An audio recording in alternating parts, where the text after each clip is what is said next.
Akala ni Alessandra del Roses, ang batang dinadala niya ang magliligtas sa kanilang relasyon ni Nico.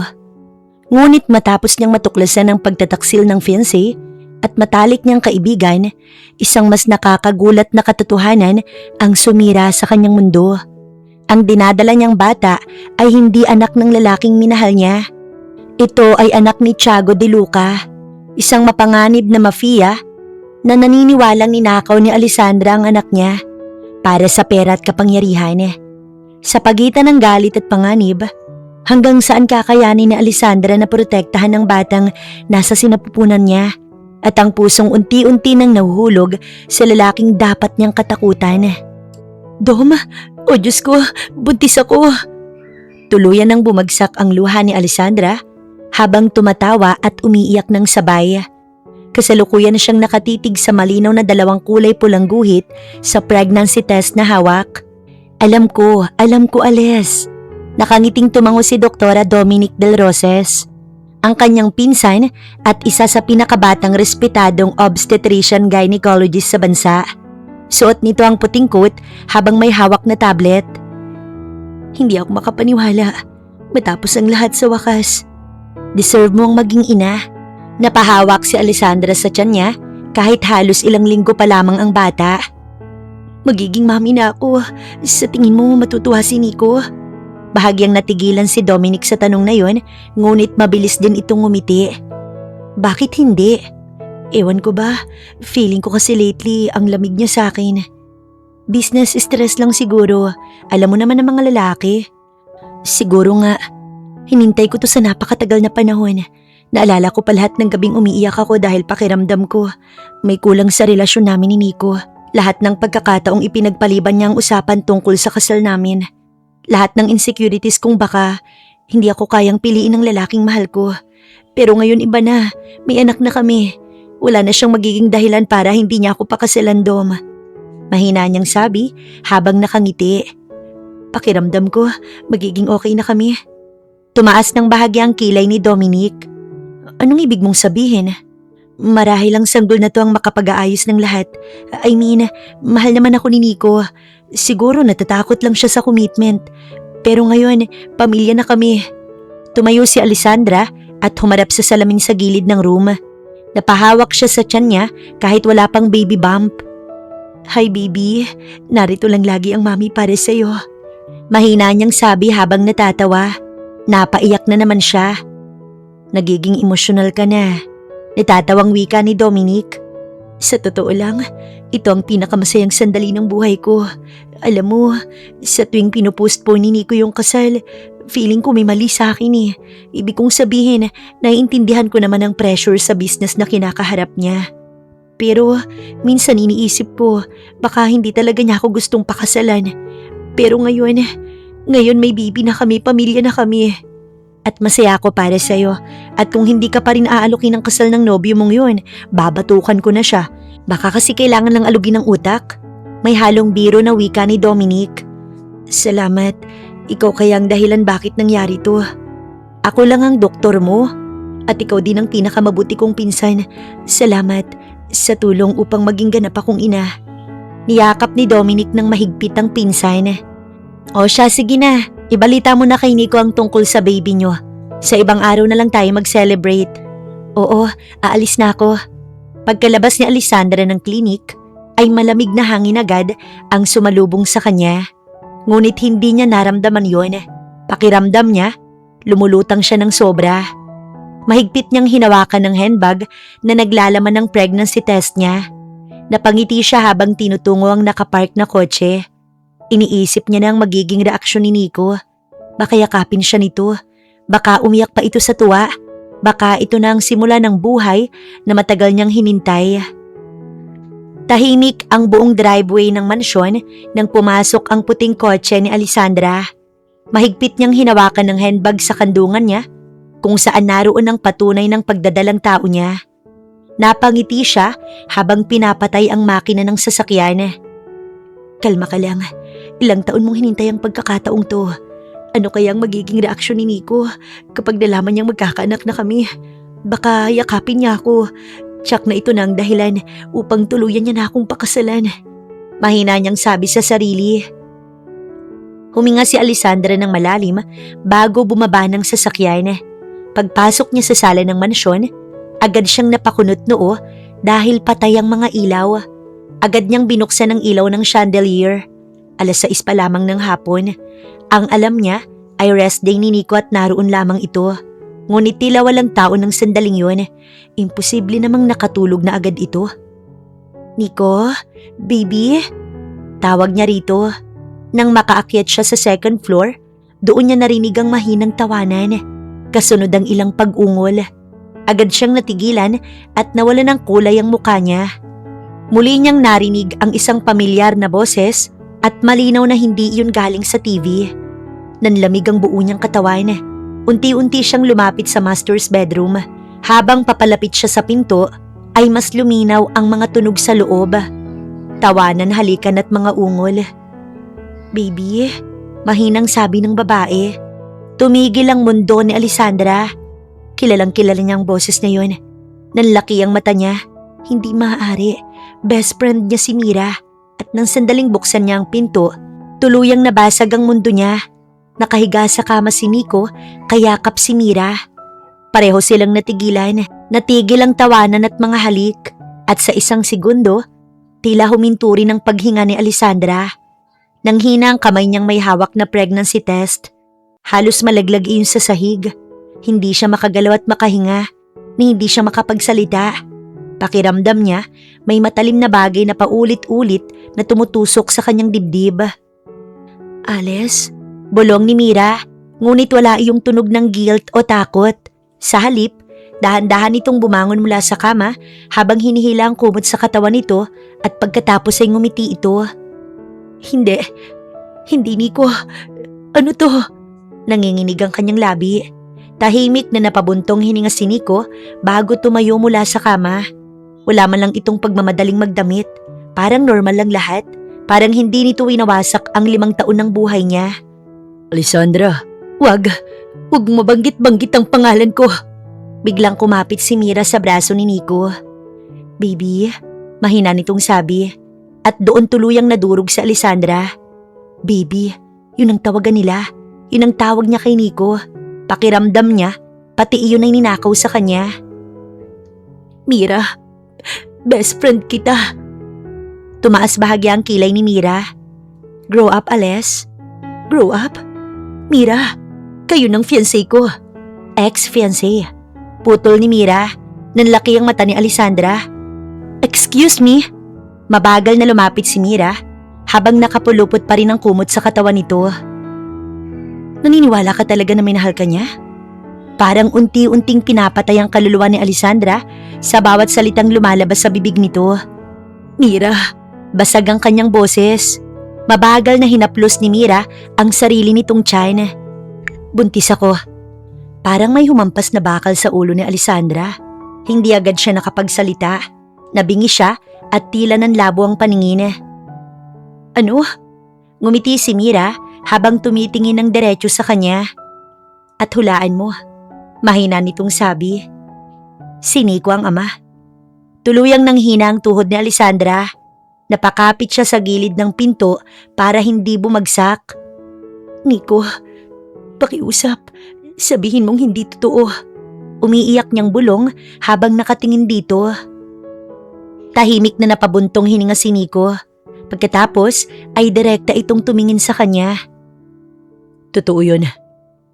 Bakit? Halos hindi niya maibuka ang bibig niya. Napailing si Nico. Dahil nakakapagod ka na, Alessandra. Nakakapagod? Oo, nakakapagod ka. Ibinigay ko ang lahat sa'yo. At na-appreciate ko yun. Talaga ba? Come on, Ales. Umupo si Nico sa gilid ng kama. Hindi mo naman seryosong pinaniniwalaan na normal ang relasyong to. 5 taon. 5 taon, Nico. At sa loob ng 5 taon, pilit mong kinokontrol ang lahat. Ano? Kumikilos ka na parang perpekto ka palagi. Perpektong kasintahan, perpektong tagapagmana, perpektong magiging asawa. Yun ang lagi mong ipinapakita. Minahal kita. Yun na nga eh. Yun lang ang tanging ginawa mo noon pa man. Tahimik na tumingin si Nico sa kanya. Pagkatapos Sinabi nito ang pinakamasakit na salitang narinig niya sa buong buhay niya. Hindi kita minahal. Tuluyang tumigil ang mundo ni Alessandra. Tila hindi siya makahinga. Parang may humablot sa puso niya palabas ng kanyang dibdib. Hindi.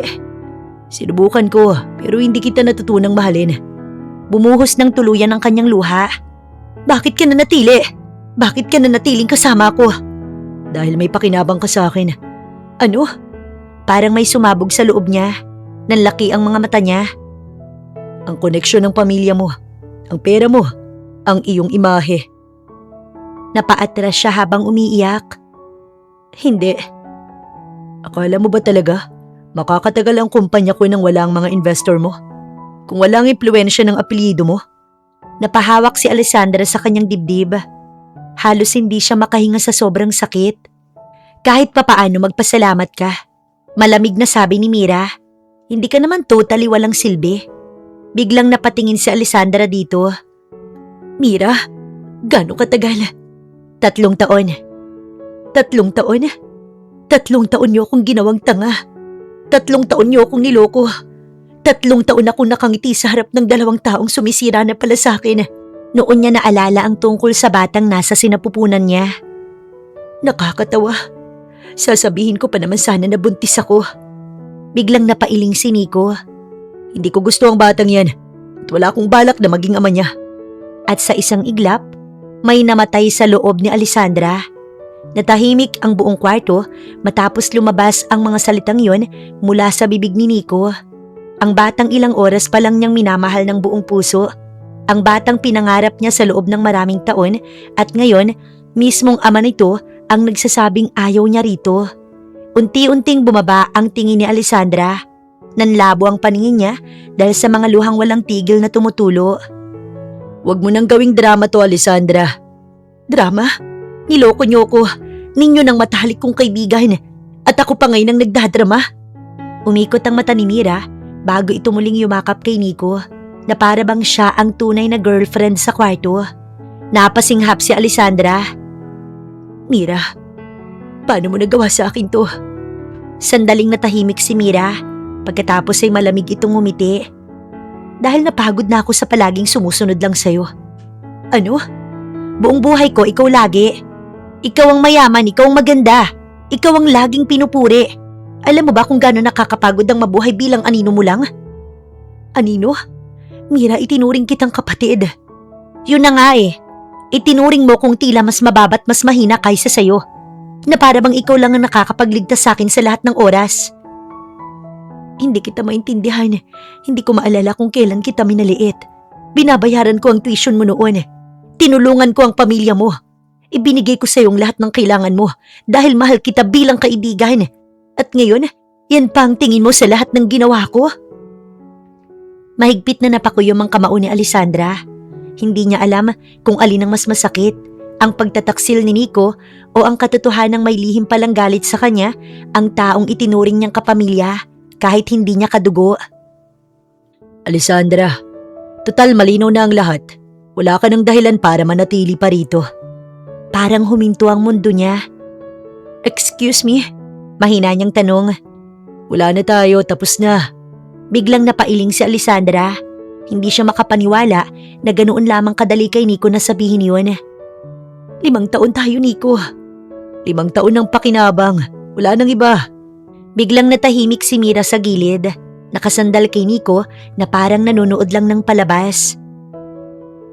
Alessandra, umalis ka na ngayong gabi.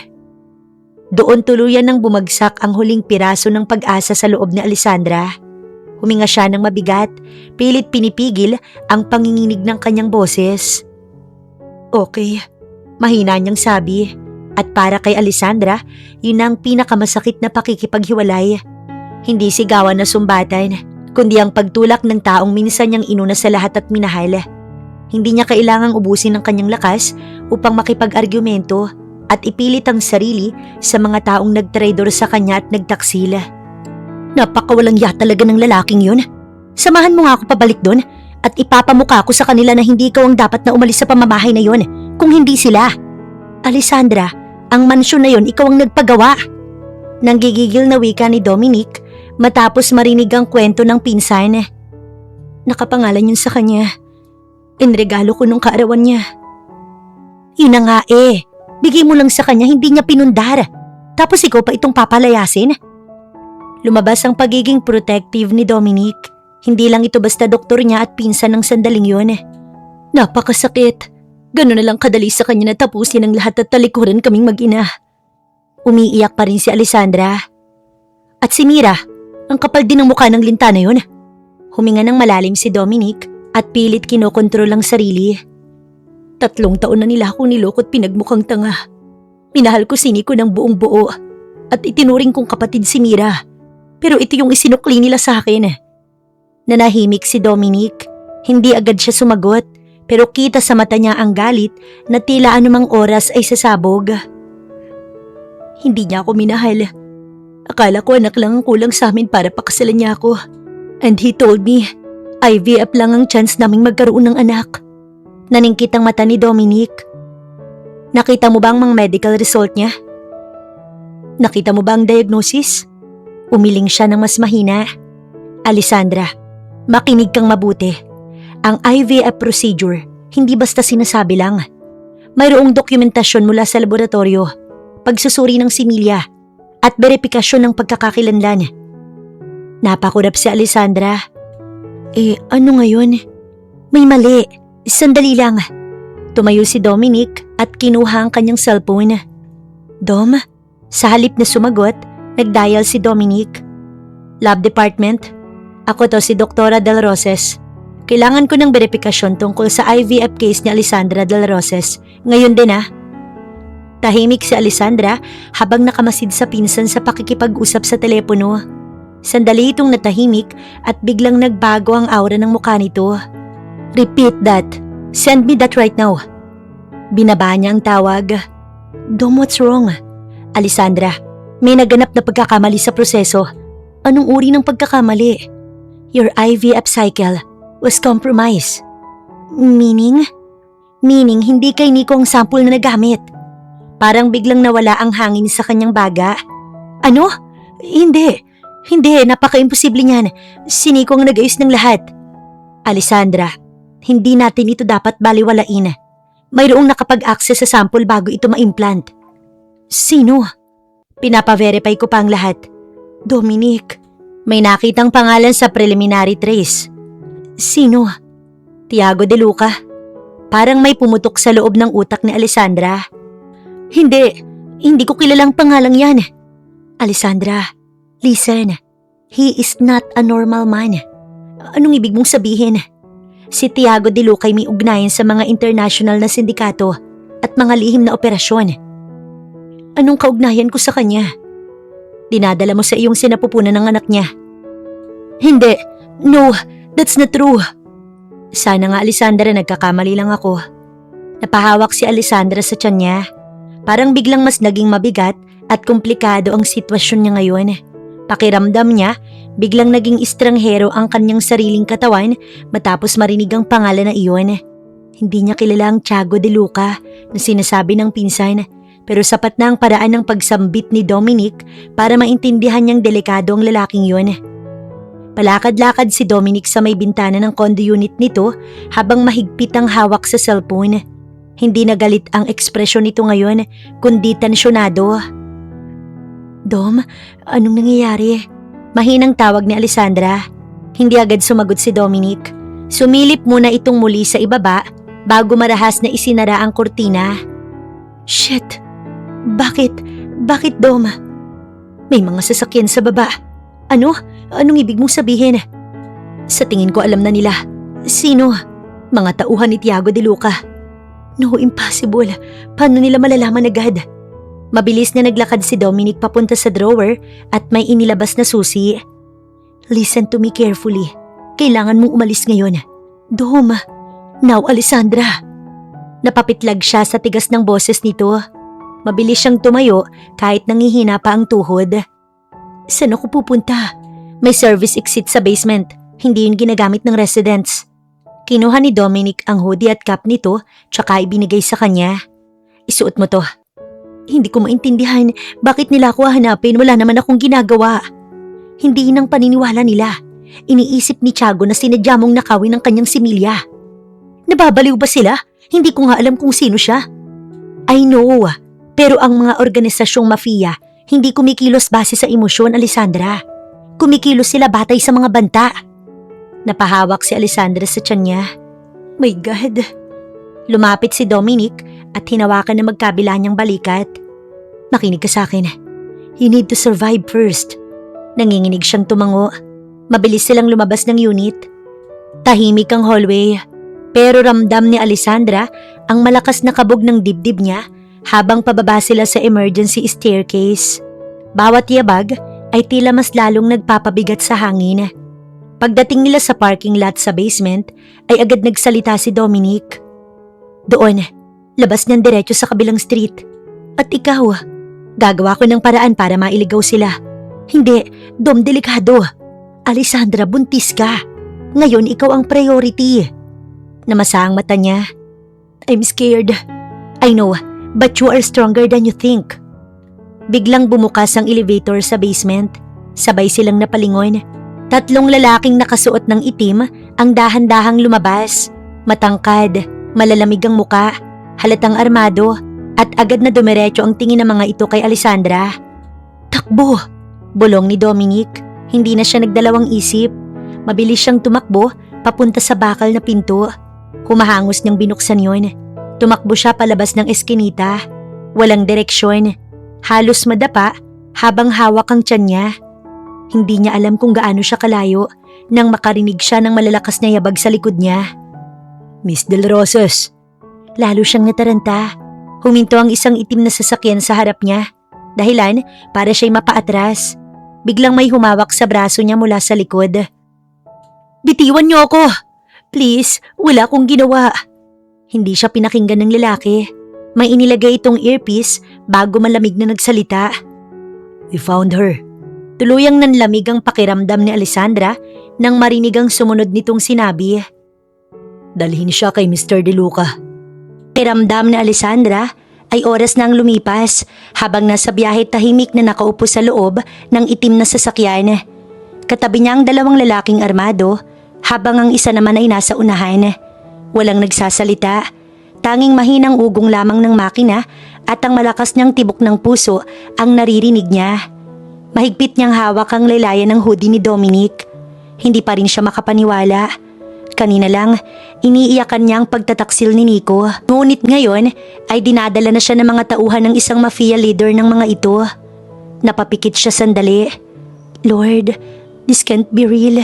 Usal niya sa isipan nang bumagal ang sasakyan at unti-unting bumukas ang napakalaking bagal na gate ay tuluyan nang bumagsak ang realidad sa kanya. Tumambad sa kanyang mga mata ang isang mansyon. Hindi, mas kahawig yun ng isang pribadong kuta. Napapalibutan ng matataas na pader at mga lalaking armado sa bawat sulok. Kahit ang mga ilaw sa paligid ay malamig at tila walang buhay. Huminto ang sasakyan sa harap ng engranding fountain. Mabilis na bumukas ang pinto. Huminto ang sasakyan sa harap ng engranding fountain. Mabilis na bumukas ang pinto. Baba. Hindi agad gumalaw si Alessandra. Natatakot siya. Ngunit yumuko ng bahagya ang lalaking katabi niya at malamig na nagsalita. Mr. De Luca hates waiting. Dahil sa narinig, napilitan siyang bumaba. Napalunok siya habang pinagmamasdan ang napakalaki at magarang mansyon sa harap niya. Marble stairs, gold-lit windows, dark architecture. Magkagayunman pakiramdam niya, papasok siya sa isang bilangguan. 2 tauhan ang sumunod sa kanya habang inaakyat niya ang hagdan. Hindi niya alam kung bakit nanginginig ang kamay niya. Takot, galit, pagkalito, lahat nagsabay-sabay na. Pagbukas ng napakalaking pinto, agad siyang sinalubong ng nakakabinging katahimikan. Napakalawak ng loob ng mansyon. Crystal chandeliers, Italian marble floors, paintings worth millions hanging on the walls. Puno ng karangyaan ngunit tila walang buhay. Pakiramdam niya, may mabangis na hayop na tahimik lang na nakatingin sa kanya mula sa kadiliman. Dahan-dahan na siyang napalingon at doon niya unang nakita ang lalaking nakatayo sa may dulo ng malawak na sala. Matangkad ito at nakasuot ng black long sleeve na nakatiklop hanggang braso. Walang emosyon ng muka. Ngunit kung makatingin ay tila papatay ng walang pag-aalinlangan. "You're Alessandra Del Rosas?" May kababaan at kalaliman ng boses nito na tila nakakatindig balahibo. Pinilit ni Alessandra na wag magpakita ng takot. "At ikaw si Tiago De Luca." Umangat ng bahagya ang kilay ng lalaki. Parang nagbigay aliw rito ang naging sagot niya. Parang hindi nito inaasahang makakasagot siya agad. Tahimik na lumapit si Tiago.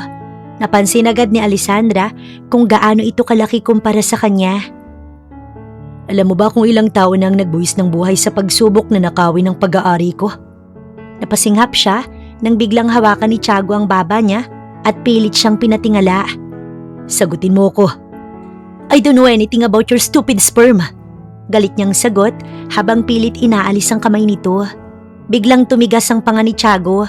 Maging ang mga tauhan nito tila natigilan, ngunit wala nang pakailam si Alessandra. Punong-puno na siya. "Careful," babala ni Tiago. "Or what? Ipapapatay mo ko?" Biglang natahimik ang paligid.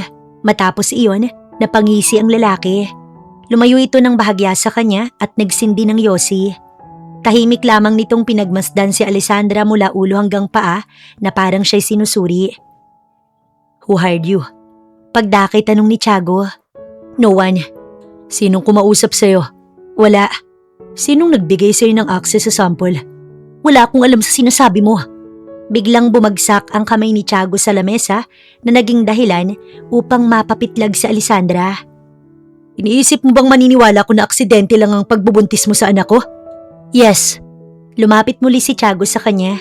Mas malapit at mas nakakatakot ang presensya nito ngayon. "Minanipula mo ang mga nangyari sa klinik." "Hindi." "You stole my sperm." "I didn't." "You're carrying a De Luca here." "And you think ginusto ko to?" Biglang dumilim ang ekspresyon ng lalaki. "Iniisip mo bang hindi pa ito nasubukan ng ibang mga babae nun?" "Pera, kapangyarihan, impluwensya. Lahat sila naghahangad mula sa pamilya ko."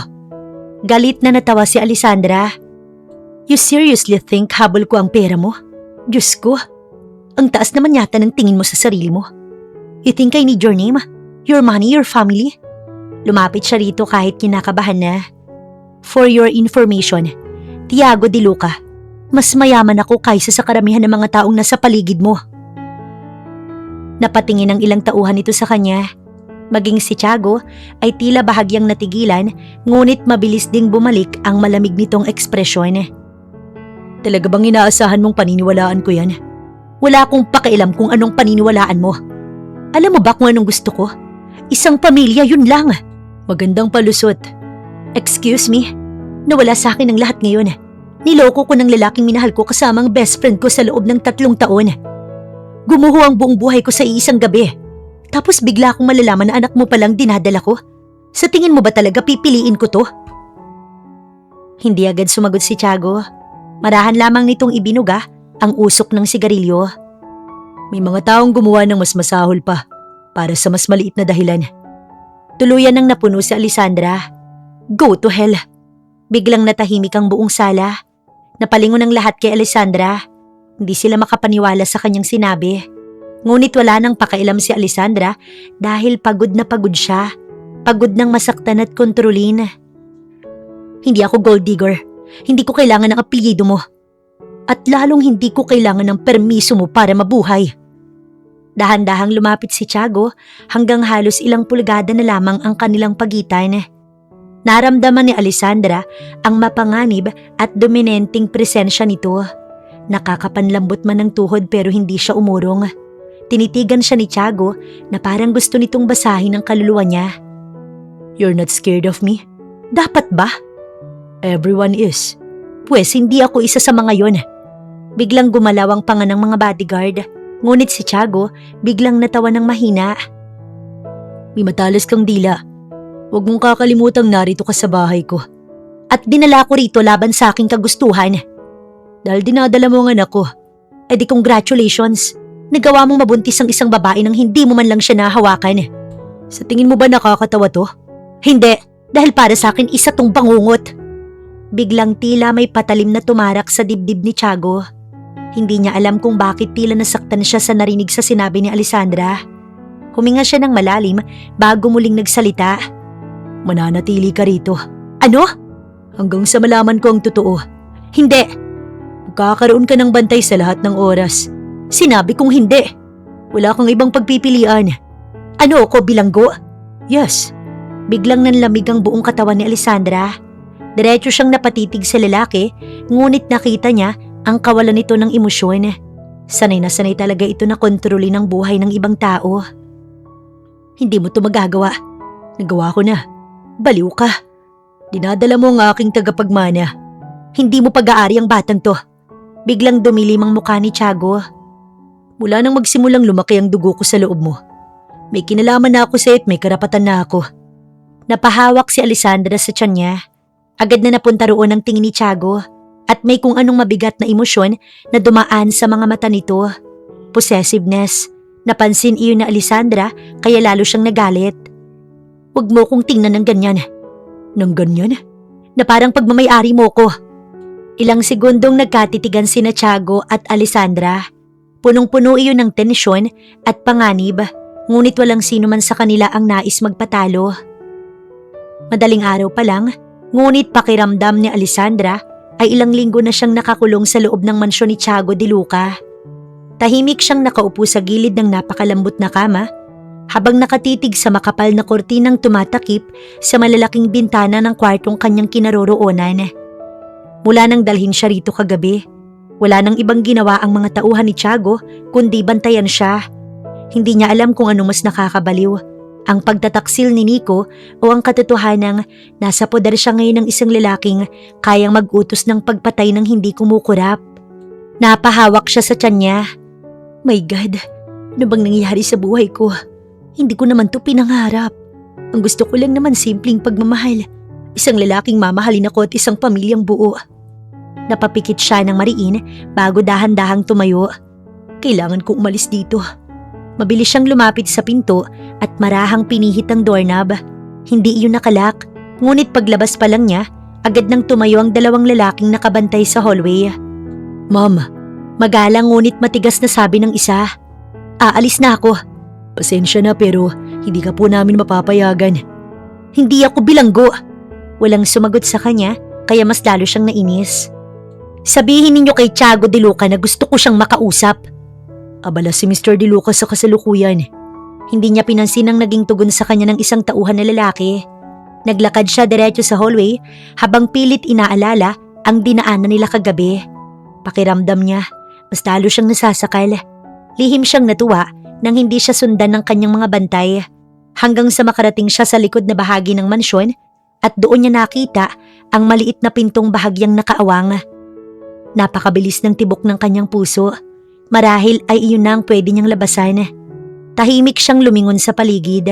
Walang bantay, hindi na siya nagdalawang isip. Mabilis siyang tumakbo palabas. Malamig na hangin agad ang sumalubong sa kanya. Ngunit hindi siya tumigil. Tumakbo siya sa malawak na hardin ng mansyon habang humahangos. Hindi niya alam kung saan siya pupunta.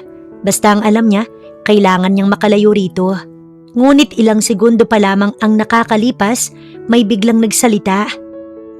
Going somewhere? Bigla siyang natigilan. Parang may malamig na tubig ang ibinuhos sa buo niyang katawan nang marinig ang pamilyar na malalim na boses na iyon. Dahan-dahan siyang napalingon at doon niya nakita si Tiago. Mula sa dilim, lumabas ito at humakbang palapit sa kanya. Nakasuot lamang ito ng black polo at dark slacks. Ngunit kahit ganoon, nakakatakot pa rin ang presensya nito. Lumayo ka sa akin. That's cute. Bahagyang umangat ang kilay ni Tiago. Hindi ako nakikipagbiruan sa'yo. And yet you tried escaping from a heavily guarded state. Hindi mo ko pwedeng ikulong dito. Napaatras si Alessandra nang lumapit si Tiago sa kanya. Napansin iyon ng lalaki kaya bahagya itong napangisi. Hayan, ang takot sa mukha mo. Kinasusuklaman kita. Ayoko sa'yo. Imposible yan. Di mo nga ako halos kilala. Hindi ko kailangang kilalanin ka para malaman na baliw ka. Baliw? Oo, sapilitan mo kong kinuha. Dahil nais mong tumakas. Ikinulong mo ko sa loob ng mansyon mo. For your safety. My safety? Namula ang mata niyang tumitig dito. Ikaw itong panganib para sa akin. Tahimik lang siyang pinagmasdan ni Tiago at iyon ang mas nakakainis. Habang siya galit na galit, ito naman ay sobrang kalmado. Parang wala siyang epekto rito. Ngumisi lang ito. Bakit ka ngumingiti-ngiti? Dahil parang nagiging kaakit-akit ka kapag galit. Excuse me? Bahagyang natawa si Tiago. Takot magsalita ang mga tauhan ko kapag nasa paligid ko. Ikaw lang yata ang babaeng kayang sigawan ako ng paulit-ulit. Alam mo kung ano ka? Isa kang controlling psychopath and I'm not scared of you. Lawyer. Napasinghap siya nang biglang lumapit si Tiago hanggang sa halos magkadikit na sila. Your heart is racing. Napaatras siya, ngunit mabilis na humawak si Tiago sa bewang niya bago pa siya tuluyang mawalan ng balanse. Agad siyang natigilan. Naramdaman niyang mainit na kamay nito. Bitiwan mo ko. Pwes wag mong tangkaing tumakas. Hindi ako nararapat dito. Biglang nawala ang amusement sa mukha ni Tiago. At saan ka nararapat, Alessandra? Napatigil siya. Hindi niya alam kung bakit biglang bumigat ang tanong na yun. Saan nga ba siya nabibilang ngayon? Biglang kumirot ang kanyang dibdib. I just wanted a normal life. Hindi ito ang gusto ko. Hindi ko pinangarap ang ganitong buhay. Bahagyang humigpit ang hawak ni Tiago sa bewang niya, ngunit hindi iyon masakit. Ano bang gusto mo? Gusto mo ba talagang malaman? Oo. At first, akala ko enough na ang pera para sumaya. Pero mali pala ako. Ang gusto ko lang naman, mahalin ako ng lalaking mahal ko. I wanted a family, a real one. I wanted a child born out of love. Hindi ganito. I wanted someone who would choose me willingly. Hindi dahil sa pera, hindi dahil may kailangan sila sa akin, hindi dahil may dinadala akong anak. Kaya kong ibigay yan. Ano? Kaya kong ibigay lahat ng bagay na gugustuhin mo. Napatawa siya ng mahina dahil para sa kanya, hindi ka panipaniwala. Nilalaro lamang siya ng lalaki. You don't even know me. You want love? Stay. You want a family? Stay. Hindi ako nakikipagbiruan o nakikipaglaro sa'yo, Mr. De Luca. Tinangka niyang itulak ang lalaki dahil tila humihigpit na ang pagkakahawak nito sa kanya. Bukod roon, pabilis na rin ang pabilis ang tibok ng kanyang puso. Ngunit bago pa siya tuluyang makawala, bigla siya nitong hinapit sa bewang. Napasinghap siya at sa isang iglap ay yakap na siya ng mahigpit ni Tiago. Nalanghap niya ang mamahaling pabango nito. Dahil sa pagkakadikit ng kanilang katawan, naramdaman niyang matigas nitong dibdib at ang kakaibang init ng katawan nito. Tiago, ngunit bago pa siya tuluyang makapag-isip, marahan itong hinawakan ng baba niya at siniil siya ng isang mainit, mabagal at mapang-angking halik. Nanlaki ang mga mata ni Alessandra. Hindi agad siya nakagalaw. Hindi dahil gusto niya kundi dahil sobrang gulat niya. At tila maling-mali ang reaksyon ng katawan niya dahil kahit gusto niyang itulak ito, hindi siya makakilos. Mas lalong lumalim ang halik ni Tiago nang hindi siya agad pumalag. At nang kusang pumikit ang kanyang mga mata, noon naman ito kusang bumitaw. Habang si Alessandra ay tulala at namumula sa hiya, tila sobrang naaliw naman ng lalaki. Hindi malaman ni Alessandra kung anong sasabihin matapos noon. Biglang napangisi si Tiago. There she is. You kiss me? Yes. You arrogant. At gumanti ka rin ng halik. I did not. Really? He didn't push me away. I was shocked. Sure. Namumula siya sa galit at hiya. Napakayabang mo. And yet, you're still blushing. Agad niyang tinakpan ang bibig niya. Relax, tesoro. Nanlaki ulit ang mata niya. Did you just flirt with me after kidnapping me? Alam mo, for someone who claims to hate me, you look very affected. I am not affected. Hard to get? Excuse me? You should see your face right now. Hindi kita gusto. Didn't say you did. Kung ganun, tumigil ka sa pag-asta ng ganyan. Like what? Like, naputol siya nang maalala ang halik nito. Mas lalong namula ang mukha niya at hindi iyon nakaligtas sa mapanuksong mga mata ni Tiago. Bigla itong ngumiti. Kaakit-akit ka. Ang ganda-ganda ng mukha mo. Parang ang amo-amo. At ikaw nakakainis ka. Nakakarinding makita ang pagmumukha mo At para sabihin ko sa'yo, tatakas ako rito. We'll see. At sa paraan ng pagkakasabi ni Tiago de Luca sa mga katagang yun, ay parang sigurado itong hindi siya basta makakalayo rito. Tahimik sa loob ng study room ni Tiago de Luca.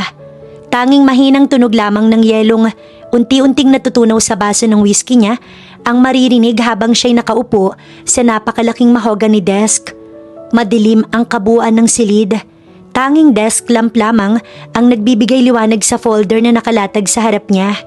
At sa unang pahina nito ay nakatitig sa kanya ang larawan ni Alessandra Del Roses. Humihit-hit siya ng yosi habang pinag-aaralan ng mukha ng babaeng nasa litrato. Nakangiti ito roon, elegante, maganda at sophisticated. Ngunit hindi iyon ang babaeng nakita niya kagabi.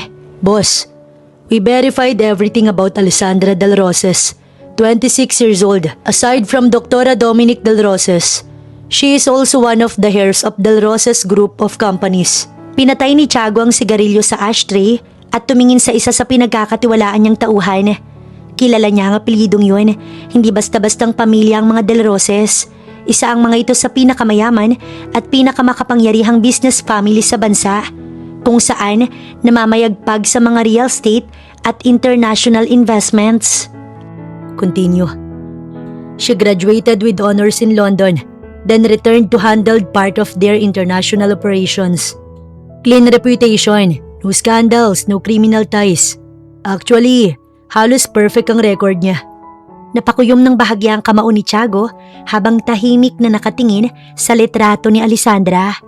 Hindi niya alam kung bakit biglang sumagi sa isip niya ang mukha nitong puno ng luha habang sinasabing, I just wanted a family. At ano ang tungkol kay Nico Robles? Agad sumeryoso si Fredo. CEO of Robles Holdings. May bahagyang paghamak sa tono nito. Or at least trying to be. Explain. Naningkit ang mata ni Tiago. Nalubog sa utang ang kanyang kumpanya. 3 taon nang nakalipas. Ilang investor na ang handa ng umatras. Pagkatapos, nagsimula siyang makipag-date kay Alessandra Del Roses. At pagkatapos nun, malamig na tanong ni Tiago. Nabago ang lahat. Dahan-dahang sumandal si Tiago sa kanyang upuan. Hindi direktang nailigtas ni Alessandra Del Roses ang kanyang kumpanya. Bumalik ang mga investor dahil sa kanyang pangalan at mga koneksyon. Tila ginamit lang siya nito sa simula pa lamang. Unti-unting tumigas ang ekspresyon ni Tiago. Hindi niya inaasahan ang biglang pag-init ng dugo niya. What else? 5 taon silang magkasintahan. Halos sinasamba ni Alessandra ang lalaki. Pinondohan niya ang ilan ng mga proyekto nito. Binilhan ito ng mga ari-arian at sinuportahan ng pagpapalawak ng negosyo. Pero niloko siya nito kasama ang matalik niyang kaibigan. Dahan-dahang napatingin si Tiago kay Fredo. Matalik na kaibigan? Yes, Mira Castillo. May kung anong mabigat na emosyon ang dumaan sa dibdib ni Tiago. Naalala niya ang mukha ni Alessandra habang umiiyak kagabi. Ang panginginig ng boses nito at ang pilit nitong pagpapanggap na matapang. Nanariwa pa sa isip niya ang mga sinabi nito. The man I love cheated on me with my best friend for 3 years. Hindi pala yun simpleng drama lamang. Totoo pala lahat yun. At the same day, Alessandra found out she was pregnant. She also discovered the affair. Dagdag ni Fredo. Tahimik na napayuko si Tiago. Sa unang pagkakataon, nakaramdam siya ng awa at bihira iyong mangyari sa kanya. Boss, there's more. Nag-imbestiga kami tungkol sa nangyaring sperm switching at IVF procedure, and Dr. Dominic Del Roses, her cousin and the OB who handled Alessandra's IVF, is clean. Based on our investigation, she was unaware of tampering. At sa Alessandra, she's innocent. Hindi niya ninakaw ang sperm mo. Tahimik na napapikit si Tiago. Buong akala niya ay isa na naman itong babaeng desperadong nais gamitin ng anak niya para makalapit sa kapangyarihan ng pamilya De Luca. Ngunit mali siya. Si Alessandra mismo ang naging biktima. Pinaniwalaan nga niya na anak nila ni Nico Robles ang batang nasa sinapupunan niya. Tahimik na napayuko si Tiago habang pinipisil ang tulay ng ilong niya. Sinong nag-switch? Tinitrace pa namin ang posibleng lab personnel na involved. Saglit tumigil si Fredo. Subalit may natukoy kaming kahinahinalang transaksyong pinansyal May kaugnayan sa isang empleyado ng laboratorio. 2 linggo bago ang procedure. Konektado kanino? Posibleng kay Nico Robles. Mukhang sinadya nilang manipulahin ang IVF process. Siguro para pigilan si Alessandra na magkaroon ng tunay na anak ni Nico. Naningkit ang mga mata ni Tiago habang nakakuyom ang mga kamao. Hindi nila alam kung anong klaseng apoy ang pinaglaruan nila. At ngayon, dinadala ni Alessandra ang anak niya. Anak ng isang deluka. May kung anong mabagsik at possessiveness na emosyon ang unti-unting gumagapang sa kanyang dibdib. Biglang sumagi sa isip niyang namumulang mata ni Alessandra habang sumisigaw. She loved the wrong man. Bulong ni Tiago sa sarili at bigla niyang naalala ang halik nila kagabi. Ang gulat sa mga mata nito at ang pilit nitong pagpapanggap na matapang kahit halatang takot na. Hindi siya sanay makaramdam ng guilt, ngunit ngayon unti-unti iyong sumisikip sa kanyang dibdib. She's innocent. Muli niyang bulong. Yes, boss. Biglang tumigas ang panga ni Tiago at kasabay nun may mabigat na mapanganib na desisyong nabuo sa kanyang isipan. Walang sino man ang muling pwedeng manakit kay Alessandra Del Roses. Dahil ngayon, siya nang makakalaban ng sinong magtatangka. Double the security around her. Yes, boss. No one gets near Alessandra without my permission. At si Nico Robles, keep watching him. Every meeting, every call, every movement. Yes, boss. Kapag gumawa siya ng kahit anong ikapapahamak ni Alessandra, hindi na nito tinapos ang sasabihin. Hindi na kailangan dahil naiintindihan na iyon ni Fredo. Tahimik itong yumuko bago lumabas ng study room. 3 araw nang nakalipas mula nang dumating si Alessandra sa Deluca Mansion. 3 araw na parang isang mahabang bangungot. At kahit unti-unti nang naniniwala si Tiago na inosente siya, hindi pa rin nawawala ang pakiramdam niyang isa siyang ibong nakakulong sa ginintoang hawla. Napahawak siya sa tiyan niya. Minsan naiisip niya pa rin kung paano nagbago ang buhay niya sa loob lamang ng ilang oras. Mula sa babaeng naniniwalang mabubuo na ang pamilya niya kasama si Nico, hanggang sa pagiging buntis sa anak ng isang mafia. Napapikit siya ng mariin. Hindi pa rin iyon madaling tanggapin. Biglang may kumatok sa pinto. Tuloy, mahina niyang sabi. Pumasok ang isa sa mga kasambahay ng mansyon. Ma'am, ipinag-uutos po ni Mr. De Luca na lumabas kayo at bumaba sa sala saglit dahil may tao pong nais kayong makita. Bahagyang kumunot ang noo ni Alessandra. Agad bumilis ang tibok ng kanyang puso. Bigla niyang naisip si Nico. Mabilis siyang tumayo at sumunod rito. Habang pababa siya ng grand staircase, ay unti-unting lumalakas ang kaba sa kanyang dibdib. Ngunit nang makita niya kung sino ang nasa sala, biglang bumalot ang pag-aalala sa mukha niya. Dominic? Biglang napalingon si Dominic Del Roses sa kanya. Agad na bumaba si Alessandra at mabilis na niyakap ang pinsan. Diyos ko, anong ginagawa mo rito? Are you okay? Sinaktan ka ba nila? Kinuha ka rin ba nila? Dom, hey. Napatawa ng mahina si Dominic habang hinahawakan na magkabilang braso niya. Relax, I'm okay. Okay ka lang? Oo. Napatingin siya kay Tiago na tahimik lamang na nakaupo sa sofa habang hawak ang baso ng espresso. Kalmado ang ekspresyon nito. Unti-unting kumunot ang noo ni Alessandra. Then bakit ka nandito? Tahimik na napabuntong hininga si Dominic bago tumingin kay Tiago. It was his idea. What? Mabagal na tumayo si Tiago. Your cousin will stay here until you give birth. Anong ibig mong sabihin? Mabagal na lumapit ang lalaki sa kanya. It means I want someone I trust to monitor your pregnancy. You trust Dominic? She's your cousin. And based on the investigation, inosente siya at walang kinalaman sa nangyari. Personal niya akong tinawagan. Wika ni Dominic, biglang napatingin si Alessandra dito. He did? Tumango ito. Tinanong niya ako kung pwede mo kong maging pribadong OB. Natigilan siya at hindi niya alam kung bakit biglang may kakaibang init na dumaan sa kanyang dibdib dahil doon. Hindi niya inaasahan iyon kay Tiago. Hindi niya inaasahang iisipin itong kailangan niya ng taong mapagkakatiwalaan. You agreed? Mahina niyang tanong kay Dominic. Of course. You're pregnant, Alessandra. Hindi kita hayaang mag-isa rito. You should rest. Malamig ngunit kalmadong wika ni Tiago. Biglang bumalik ang inis ni Alessandra. Tigilan mong pagsasalita na para bang baldado ko. Buntis ka. Oo, buntis ako't hindi yung tipong mamamatay na at kailangan pang alalayan. At sa kabila nito, patuloy mong pinipilit ang sarili mong ma-stress. Napairap siya. Narinig niyang natawa ng mahina si Dominic. Actually, may point siya, Alessandra. Dom? What? Alessandra, ilang araw ka nang halos walang maayos na tulog. Sino bang may kasalanan? Tahimik lang siyang tiningnan ni Tiago. At gaya ng dati, parang naaaliw pa ito kapag naiinis siya. Anyway, I already checked the guest wing they prepared for me. Mabilis na sabi ni Dominic bago pa sila muling magkasagutan. Napatingin si Alessandra kay Tiago. Seriously? What? Ibinigay mo sa kanya ang enter wing ng mansyon? Oo naman, at bakit hindi? Nararapat lang yun dahil sa kanya nakasalalay ang kaligtasan ng aking mag-ina. Hindi siya nararapat na gumamit ng basta-bastang silid lang. Napakurap si Alessandra. Minsan talaga hindi niya maintindihan ang ugali ng lalaki.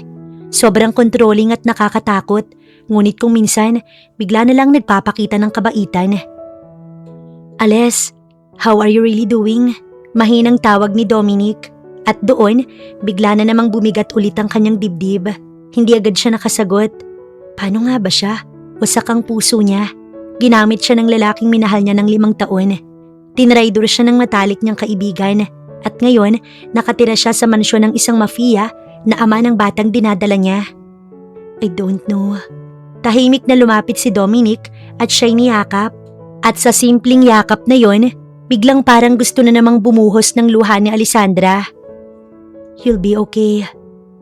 I hope so. Mula sa di kalayuan, tahimik lamang silang pinagmamasdan ni Tiago at hindi niya maipaliwanag ang kakaibang pakiramdam sa dibdib niya habang nakikita si Alessandra na umiiyak sa yakap ng pinsan. Parang may kung anong naguudyok sa loob niya na gustong burahin lahat ng sakit na nararamdaman ng babae. Boss, napalingon siya nang lumapit si Fredo. Your meeting starts in 10 minutes. Tahimik siyang tumango, ngunit hindi inaalis ang tingin kay Alessandra. Pagkatapos ng ilang segundo, muli siyang nagsalita. Make sure the security around the east wing is doubled. Yes, boss? And no one enters this estate without my approval. Tumango muli si Fredo. Tahimik na muling napatingin si Tiago kay Alessandra at hindi niya alam kung kailan nagsimula, ngunit unti-unti nang nagiging personal para sa kanya na protektahan ng babae. 3 buwan na ang lumipas mula nang unang tumapak si Alessandra Del Roses sa mansyon ng mga Daluca. At sa mga buwang yon, unti-unting nagbago ang lahat. Hindi na siya kasing takot tulad ng dati at hindi na rin ganoon kabigat ang bawat araw na lumilipas. Hindi pa rin normal, ngunit kahit papaano, may mga sandaling hindi na siya parang nakakulong. Nasanay na siya sa katahimikan ng mansyon. Nasanay na rin siya sa mga bantay na laging nakabantay sa bawat galaw niya. At sa kabila ng lahat ng iyon, unti-unti rin niyang natutunang kilalanin ang mundo ni Tiago De Luca. Isang mundong puno ng kapangyarihan, kontrol at tahimik na panganib. Ngunit sa loob ng mundong yun ay siya ang sentro ng lahat. Napahawak si Alessandra sa kanyang tiyan habang nakaupo sa malambot na sofa sa living room ng East Wing. Mayroon na siyang baby bump. Alessandra, ready ka na ba? Tanong ng kanyang pinsan. Kinakabahan ako. Normal yan. Mula sa likod ng glass wall ng room, tanaw niya ang buong setup na tila isang maliit na klinika sa loob ng mansyon. Ang buong silid ay hindi simpleng kwarto. Ginawa itong parang private medical suite. May hospital bed, monitors, medical lights at lahat ng equipment na kailangan para sa emergency delivery. At lahat ng yon, si Tiago ang nagpa-set up. Alam mo ba, si Tiago mismong nagutos na kumpletuhin lahat ng equipment na ito. Hindi lang basta basic setup. Full delivery room talaga. Parang mini hospital. Ganon siya kaseryoso sa safety mo. Hindi niya alam kung bakit biglang may kumirot sa kanyang dibdib. Hindi niya alam kung dapat ba siyang matakot o matouch. Ready? Tanong ni Dominic. Ready na. Dahan-dahang inilagay ni Dominic ang ultrasound probe sa tiyan niya. Tahimik ang buong silid hanggang sa biglang nagbago ang ekspresyon ni Dominic. Okay, listen. At sa sandaling yon, ay narinig niya sa unang pagkakataon ang heartbeat ng sanggol sa kanyang sinapupunan. Tuluyan siyang natigilan, parang biglang huminto ang oras. Mabilis at buhay na buhay. Napuno ng luha ang mata niya. Oh my God, baby. Ang lakas niya, mahinang sabi ni Dominic. Napatawa si Alessandra habang umiiyak. Sa dami ng pinagdaanan ko, dapat talaga malakas siya. Tahimik nang umiti si Dominic. Healthy siya, Alessandra. Kung alam lang ni na tita at tito ang kalagayan mo ngayon at kung anong kinasasangkutan natin ngayon, baka nagkagulo na talaga. Mabuti na lamang ang mga magulang natin nasa ibang bansa, pero hindi habang panahon maililihim natin to. Tsaka ko naiisipin na taharapin ang bagay na yun, Dominic. Ang mahalaga ngayon ng bibi ko. Hindi ko alam na ganito pala ang pakiramdam. Welcome to motherhood. Noon biglang bumukas ang pinto. Napatingin silang dalawa. Pumasok si Tiago. Naka-black suit gaya ng lagi. Malamig ang ekspresyon pero mas tahimik kaysa dati. How's the baby? Everything is normal. Healthy ang baby. Dahan-dahang inilapag ni Dominic ang ultrasound printout sa mesa. Here, you might want this. Tiningnan niyo ni Tiago at sa unang pagkakataon, tiningnan niya ang larawan ng anak niya ng matagal. Pagkatapos ay tumingin siya kay Alessandra na nakatingin din sa kanya. Thank you. Mahina nitong sabi. Natigilan siya. Hindi niya inaasahang maririnig iyon mula sa lalaki. Lumapit lang ito ng kaunti at bago siya makapagsalita, marahan itong hinaplos ang tuktok ng kanyang ulo. Sandali lamang pero sapat na para magulo ang isip niya at pagkatapos, kinintalan pa siya ng halik sa noo bago tuluyang tumalikod at muling lumabas sa silid. Kapwa nagkatinginan na lamang sina Alessandra at Dominic ng sandaling yun. Kinahapunan, habang nakaupo sa sofa, ay pilit nilalabanan ni Alessandra ang pagkabagot na unti-unting kumakain sa kanya. Kahit pa nga kasama niya roon ang kanyang pinsan. Kinuha niya ang remote control at binuksan ang TV. Tumambad sa kanyang balita. Sunod ay business news hanggang sa siya'y natigilan. Breaking interview iyon with CEO Nico Robles. Napakunot noo siya. Agad niyang hininaan ang volume pero hindi niya inalis ang tingin niya. Lumabas sa screen ang mukha ni Nico. Maayos ang ayos. Formal ang damit pero ang ngiti nito ay pamilyar. Yung ngiting alam niyang ginagamit nito kapag may gustong manipulahin. Mr. Robles, may balitang kumakalat tungkol sa hiwalayan ninyo ni Miss Alessandra Del Roses. Ano po ang totoong nangyari? Sandaling tumingin si Nico sa kamera. Parang inayos ang emosyon. At this point, I think it's time to clear things up. Napahigpit ang hawak ni Alessandra sa unan. Go ahead, bulong niya sa sarili. I ended my relationship with Alessandra because I found out she betrayed me. What? Nanlamig ang buong katawan niya. She was involved with another man while we were still together. And worse, she is currently pregnant with that man's child. Parang biglang huminto ang paghinga ni Alessandra. Hindi siya makagalaw, hindi siya makapaniwala. Excuse me? Bigla niyang sigaw kahit mag-isa lang siya roon. Sa TV patuloy si Nico. I respected her for years. I supported her. But I cannot stay with someone who lies and betrays me. I wish her well but I hope she takes responsibility for her actions. At doon, pinatay ni Alessandra ang TV. Liar! Bastard! Tumilapon ng remote sa sahig. Humihingal siya habang nanginginig sa galit. Ginagawa niya akong kontrabida. Ginagamit niya ako ulit. Bulong niya habang nanggigilid ang luha. Biglang bumukas ang pinto. Alessandra, anong nangyari? Si Dominic na natigilan nang makita ang kanyang itsura. Hindi agad siya sumagot. Itinuro lang niyang TV na patay na ngayon. Si Nico, he did it again. Damn him, sinisira niya ako, Dom. Gusto niyang palabasin na ako ang may kasalanan, na ako ang nagtaksil. He's trying to protect himself at kung kailangan niyang wasakin ako para doon. Bigla siyang napatigil sa pagsasalita nang biglang dumating si Tiago. Madilim ang ekspresyon nito at mapanganib. I saw it.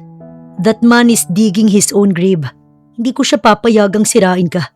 At this point, anyone who touches your name, touches mine. Tiago, stay here. I handle it. Natigilan si Alessandra nang makita niyang bahagyang gumalaw ang panga ni Tiago. Mabilis siyang humakbang palapit at hinawakan ng braso nito ng mahigpit. Tiago, hindi mo siya gagalawin. Listen to me. Hindi mo kailangan gawin to para sa akin. Alessandra, hindi mo siya papatulan please. I can handle this. Ako ang haharap. Mahinang utos niya na halos pabulong na. Sandaling natigilan si Tiago.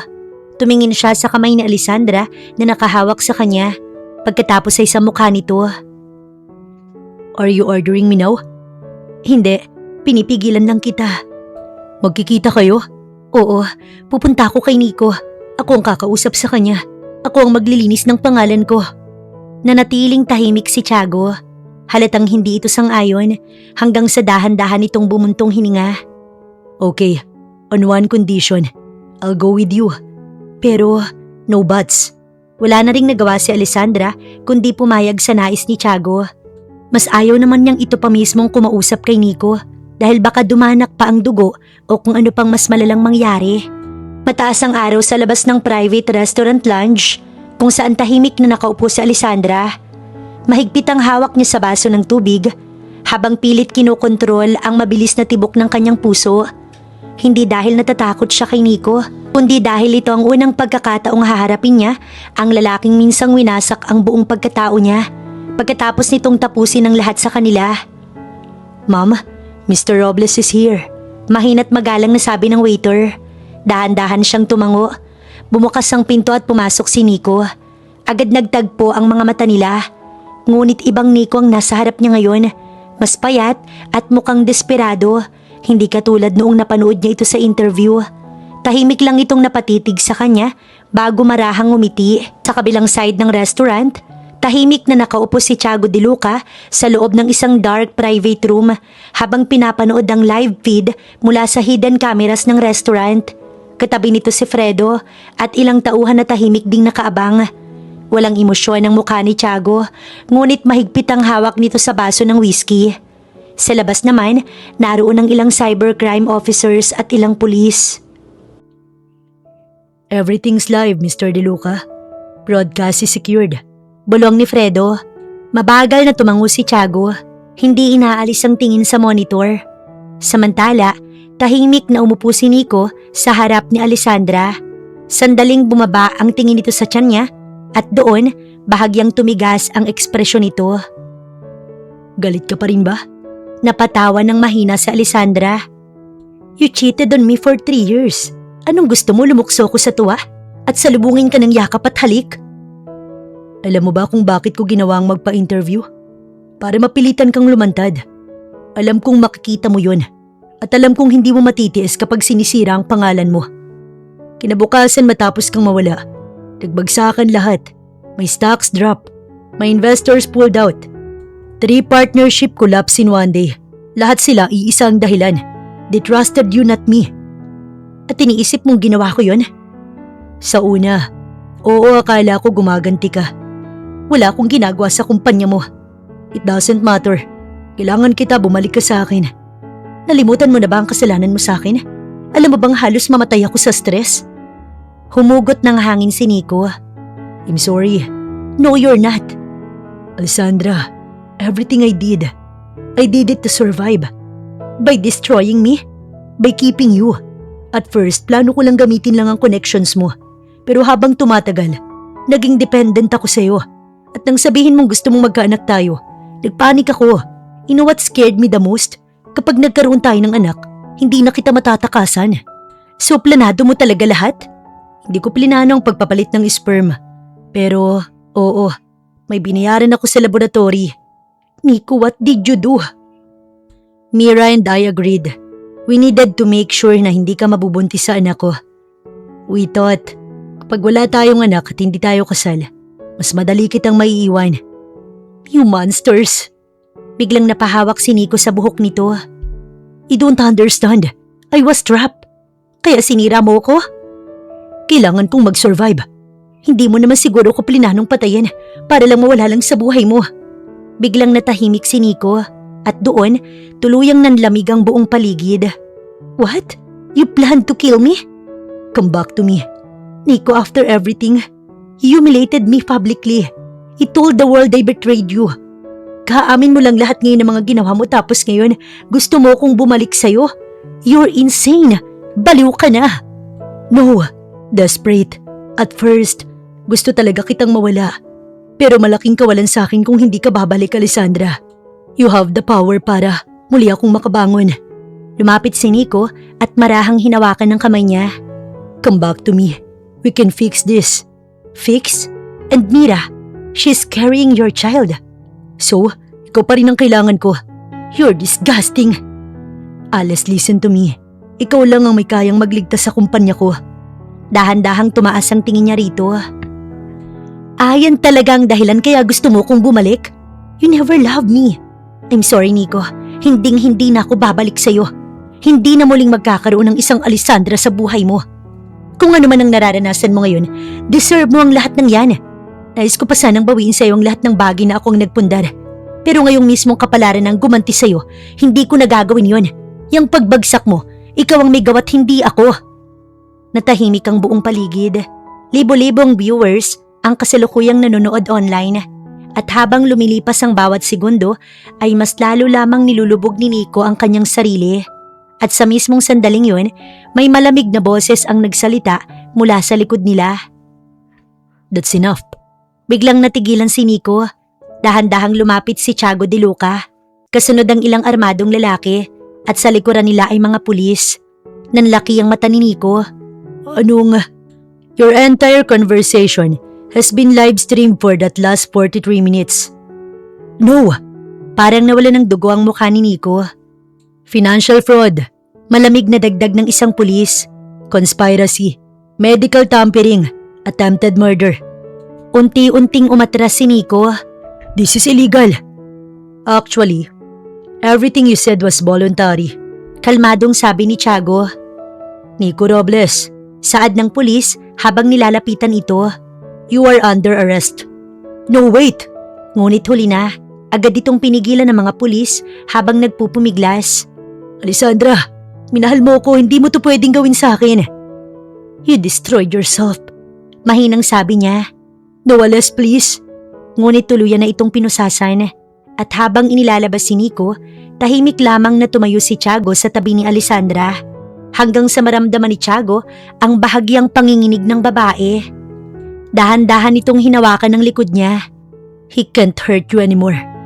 At sa unang pagkakataon matapos ang lahat, pakiramdam ni Alessandra biglang may naalis na mabigat sa kanyang dibdib. Maagang nagising si Alessandra dahil sa mabangong amoy ng bagong lutong pagkain. Dahan-dahan siyang napamulat habang nakahiga sa napakalambot na kama sa master suite ng De Luca Mansion. Bahagyang gumalaw ang katawan niya at agad niyang naramdaman ang mabigat niyang tiyan. Kabuanan niya na ngayon. Napahawak siya rito habang marahang napangiti. Good morning, Tesoro. Bati ni Tiago. Ang tesoro ay salitang Italiano ng ibig sabihin ay kayamanan. Agad siyang napalingon. Nakatayo ito malapit sa kama habang may hawak na tray ng breakfast. Naka-black long sleeve ito na nakarolyo hanggang siko. Habang bahagyang magulo ang buhok na tila bagong gising lamang din. At kahit ilang buwan na silang magkasama, hindi pa rin nasasanay si Alessandra sa epekto nito sa kanya. You're staring. Malamig ngunit tila naaaliw nitong sabi. Hindi Bahagyang napangisi si Tiago bago lumapit sa kama. Sinungaling. Maingat nitong inilapag ang breakfast tray sa ibabaw ng kama. Kompleto yon. Fresh fruits, pancakes, eggs at ang paborito niyang hot chocolate. Nanlaki ang mata niya. You made this? Yes, I did. Napapangiti siya. Dati takot na takot siya rito. Ngunit ngayon, tila ba hinahanap-hanap niya ng presensya nito. Maging ang paraan ng malamig nitong pagtitig sa ibang tao. Ngunit sobrang lambot pagdating sa kanya. Napansin na Alessandra kung paano agad kumunot ang noo nito nang mapansin itong hindi pa siya kumakain. What? Wala. Then eat. Napairap siya. See? Ganyan ka lagi. What do you mean? Authoritative. Bahagyang umangat ang kilay ni Tiago. And yet you still don't listen to me most of the time. Tahimik itong natawa ng mahina. At doon, biglang tumigil ang puso ni Alessandra sandali. God, that smile. Bihirang umiti ang taong to pero ginawa niya ngayon. At pakiramdam ko, Umiinit na naman ang pakiramdam ko. Usal niya sa isipan. Tahimik niya itong pinagmasdan habang inaayos nito ang unan sa likod niya para mas komportable siya. Napakaingat ng kilos nito at mababakas na talagang parang napakahalaga niya rito. Hindi niya inaasahang ang lalaking una niyang itinuring na bangungot ay siya palang magiging tahanan niya. You're doing it again, ha? Staring. Kasalanan mo. Interesting. At paano ko naman naging kasalanan? Dahil nililito mo ko. Nililito kita? Oo, dinukot mo ko. Technically, oo. Nagbabanta ka sa mga tao. Meron ako mga dahilan. Tinatakot mo ang lahat. Dapat lang. Napatawa siya ng mahina bago biglang lumambot ang tingin niya rito. Pero ngayon, tinatrato mo ko na para bang ako yung pinakamahalaga sa buong mundo.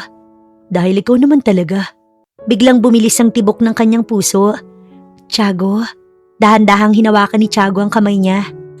Alam mo, sinubukan kong baliwalain ka. Natigilan siya.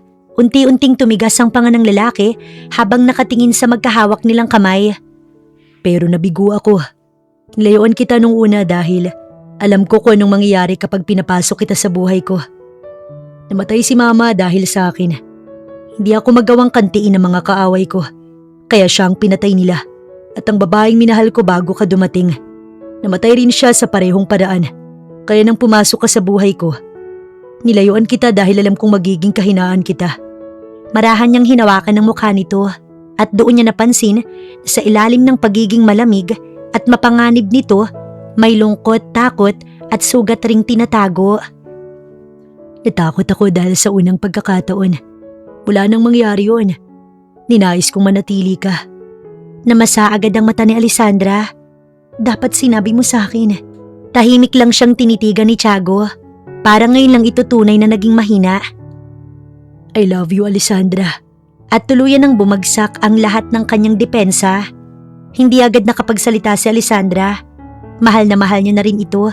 Hindi dahil mayaman ito, hindi dahil makapangyarihan, kundi dahil sa likod ng pagiging halimaw na kinatatakutan ng lahat.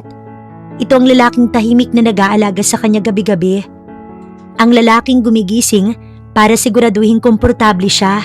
Ang lalaking hindi hinahayaang may kahit sinong manakit sa kanya. Ang lalaking minahal siya ng walang kondisyon. Say something, tesoro. Napatawa siya habang umiiyak. I hate that I fell for you. Bahagyang napangisi si Tiago. But you did. Yes, I did. At parang tuluyang huminto ang mundo nang marinig iyon ni Tiago. Dahan-dahan itong lumuhod sa harap niya. Nanlaki agad ang mata niya. Tiago, may inilabas itong maliit na velvet box mula sa bulsa nito. At sa unang pagkakataon yata ay mukhang kinakabahan si Tiago de Luca. Pakasalan mo ko, hindi dahil nasa sinapupunan mo ang anak ko, kundi dahil gusto kong mahalin ka habang buhay. Binuksan ito ang kahon at tumambad ang napakagandang singsing. Tuluyan nang bumagsak ang kanyang mga luha. Ginawa mong tahanan ng bahay ko at sa unang pagkakataon sa buhay ko, ginusto kong makasama ka. Napakagat siya sa labi habang umiiyak. Tiago, alam kong mapanganib akong tao. Alam kong hindi magiging madali ang mahalin ako. Pero pinapangako ko sa'yo, walang sino man ang muling makakapanakit sa'yo habang buhay ako. At doon, tuluyan ang nadurog ang huling pader sa puso ni Alessandra. Dahan-dahan siyang umiti habang umiiyak. Yes, parang natigilan si Tiago. Yes? Tila hindi makapaniwala nitong ulit. Tumango siya habang tumatawa at umiiyak ng sabay. Yes, Tiago. At sa unang pagkakataon, matapos ang napakaraming taon, tunay na saya ang nakalarawan sa mga ngiti ni Tiago de Luca. Agad itong tumayo at maingat siyang hinalikan ng punong-puno ng pagmamahal. At nang magdikit ang kanilang mga noo, mahinang natawa si Tiago. You're mine now, tesoro. Possessive? Very. Paano kung tumakas ako? You're carrying my child. And soon, my last name too. Nakangiting tumingin si Alessandra sa singsing na isinuot ni Tiago sa kanya. Pakiramdam niya, iyon ang unang beses na minahal siya ng tama. Hindi dahil kailangan siya at sapat na iyon para sa kanya. Tahimik na pinagmamasdan siya ni Tiago. Parang hindi pa rin ito makapaniwalang siya'y pumayag. Bakit ganyan kang makatingin? Iniisip ko kung nananaginip lang ako. Bahagyang lumambot ang kanyang ekspresyon. Tiago de Luca, ikaw ba yung nagsasabi ng cheesy things ngayon? Don't ruin the moment, tesoro. Tuluyan siyang natawa. Hindi niya akalaing darating siya sa puntong sasaya ulit siya. Hindi man niya namalayan kung kailan siya nagsimulang masanay sa presensya nito at sa pagiging possessive at authoritative nito na minsan kinaiinisan niya, pero iisa lang ang natitiyak niya. Nahulog na rin ang puso niya sa lalaki. Habang si Tiago naman, diretso lang nakatingin sa kanya, parang handang ibigay rito ang buong mundo. I love you. Mahina lamang iyong sinabi ni Alessandra na halos pabulong, ngunit sapat iyon para tuluyang mawala ang kontrol ni Tiago. Bigla siya nitong hinapit ng yakap at napasinghap siya nang marahan nitong halikan ng leeg niya. At sa biglang paggalaw ng baby sa tiyan niya, pareho silang natigilan. Nanlaki agad ang mata ni Alessandra. Tiago, agad itong napatingin sa tiyan niya. Did, bigla muli iyong gumalaw. Tuluyang nawala ang pagiging mafia boss ni Tiago de Luca. Parang batang napatingin ito sa kanya. Sumipa siya. Oo. Napatawa si Alessandra habang umiiyak na naman.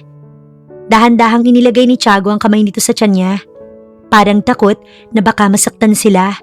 At nang muling gumalaw ang baby, muli na naman niyang nakita ang masaya nitong ngiti. Salamat sa lahat, Alessandra. Sa pagbibigay mo ng pamilyang akala kong hindi ko deserve. Wala ka nang kawala sa akin ngayon. You will always be mine and I will be yours. Napatawa siya habang niyayakap din ito.